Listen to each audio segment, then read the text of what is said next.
to start by saying this is a very big topic, and I'll concise it to the cardiology section. So no disclosures, and antiplatelet therapy can be a medication used for the treatment of arterial disease or venous disease. And as you see in this slide, the most important thing is to understand the mechanism of how a thrombus happens. So if there is the arterial wall, there is a plaque, it rupture, the resting platelet get activated by attaching to the VWF, which is the von Willebrand factor.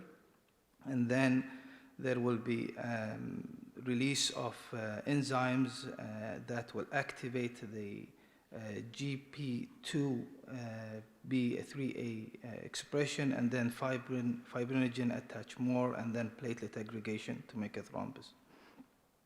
In addition to that, then there is the receptors, the adenosine diphosphate and adenosine triphosphate, thrombexane as well, phosphodiesterase. Each of these has a medication that can attack.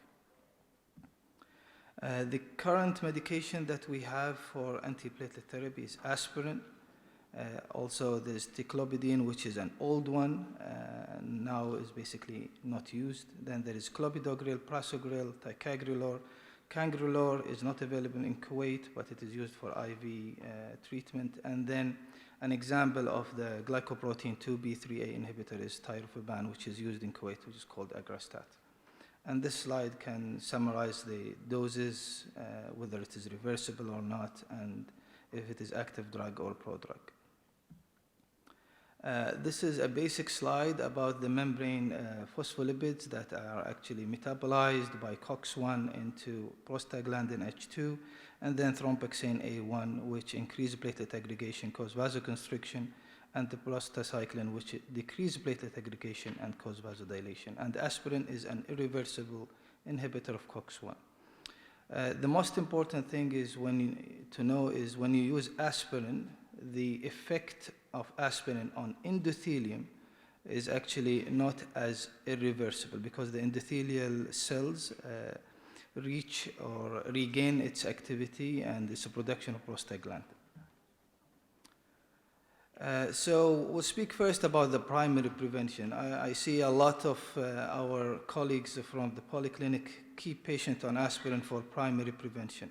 And it is important to touch base on that. So the physician health study suggested that aspirin can reduce the risk of myocardial infarction, especially in men above the age of 50, with a risk reduction or relative risk reduction of about 40%. But that is not seen in stroke.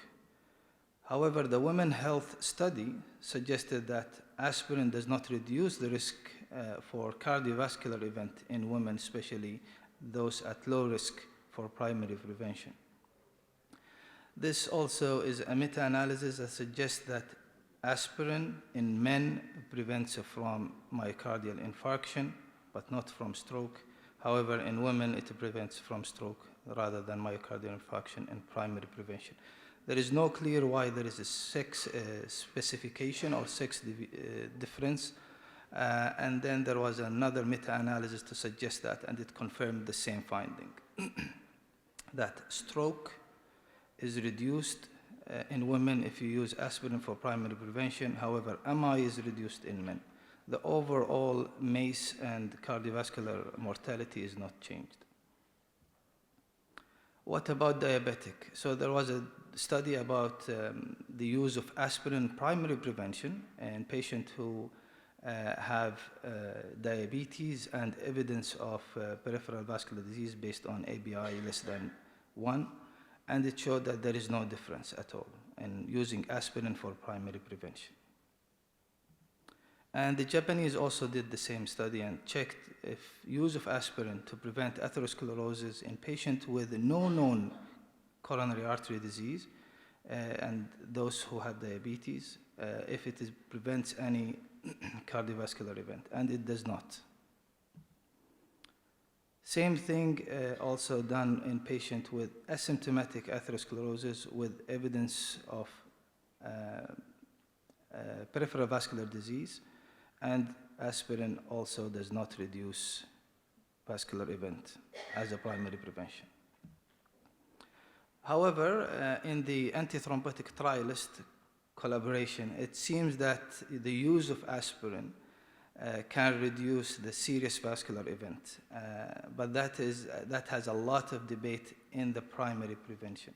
However, in the secondary prevention, the aspirin is definitely useful and reduce the adverse cardiovascular events. And the dose of aspirin that we use often came actually from this study, which is the same analysis from the antithrombotic trialist collaboration, that the dose between 75 and 150 is the sweet spot for dosing aspirin. Less than that really does not change much, and more than that can cause more bleeding. What about clopidogrel? So clopidogrel and aspirin, the doses of aspirin when you use it with clopidogrel does not even change. So the lower dose of aspirin is better than the highest dose of aspirin. So aspirin, at this point in time, aspirin use is actually uncertain in primary prevention. Now, what about the P2Y12 inhibitors or the ADP-ATP inhibitors? So the ADP and ATP activates three different receptors. The P2Y12 receptor, which actually clopidogrel, prasugrel, and ticagrelor act. There is a new medication in the pipeline that will affect P2Y1, and no medication yet for P2X1, sorry. Clopidogrel versus aspirin in patients with risk for ischemic event, CAPRI trial, suggests that the use of clopidogrel compared to aspirin actually reduced the risk. And then after that came the CURE trial, which is our standard for dual antiplatelet therapy came from. And the CURE trial suggests that the use of aspirin plus clopidogrel is more superior than using aspirin and placebo in patients with NSTEMI. What about patients who will go for elective PCI? There is the CREDO trial, suggests that the use of dual antiplatelet therapy in the first week is necessary, and continuation for 1 year is optimal. And that will reduce the risk of cardiovascular event as well.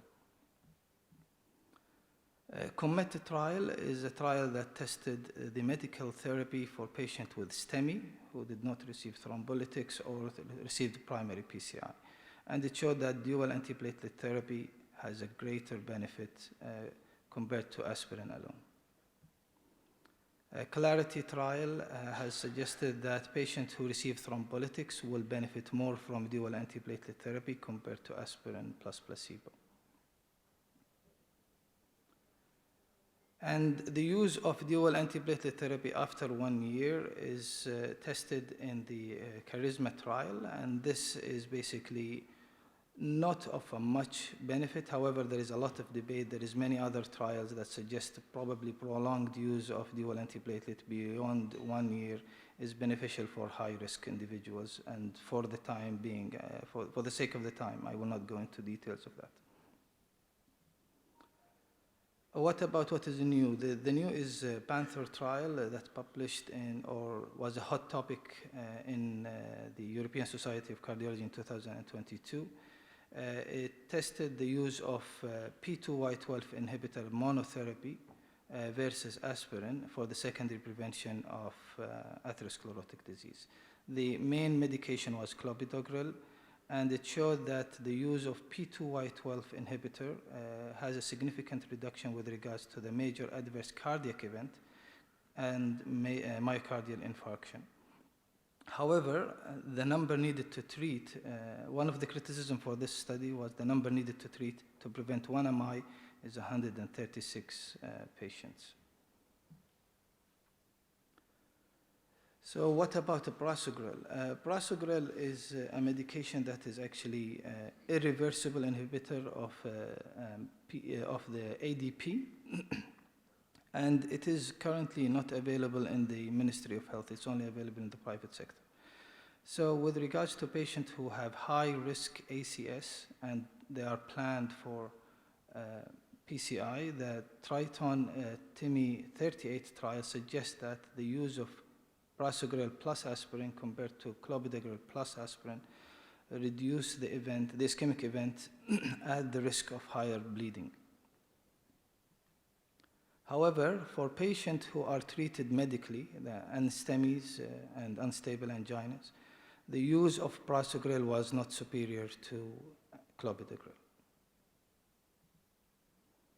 And the Plateau trial tested the use of ticagrelor compared to clopidogrel, and it showed that there is benefit from ticagrelor in patients with acute coronary syndrome and high-risk features, with no increased risk of bleeding except intracranial bleeding. There is a signal toward intracranial bleeding being higher in ticagrelor group, which did not reach any statistical significance. So with the take-home message, basically aspirin use for primary prevention is of uncertain benefit.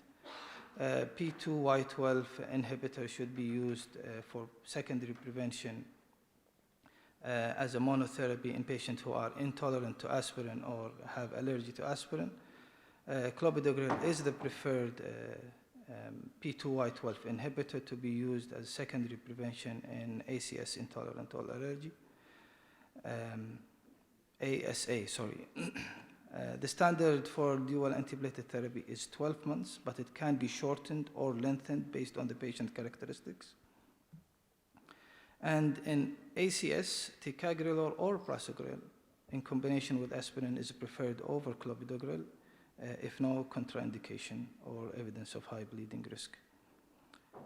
The history of previous intracranial bleed restricts the use of prasugrel and ticagrelor. And it is important to know that prasugrel is not available in our Ministry of Health, but available in our private sector. And for Kuwaitis, clopidogrel is only available for 6 months only if they receive a PCI or a stent. What is new in the pipeline is a P2Y1 inhibitor, a glycoprotein 4 inhibitor, protease activating receptor inhibitor like the Vorapaxar. It is available as an oral medication, but it is not widely used, and it still needs a lot of studies. And the platelet oxidase inhibitor. Thank you.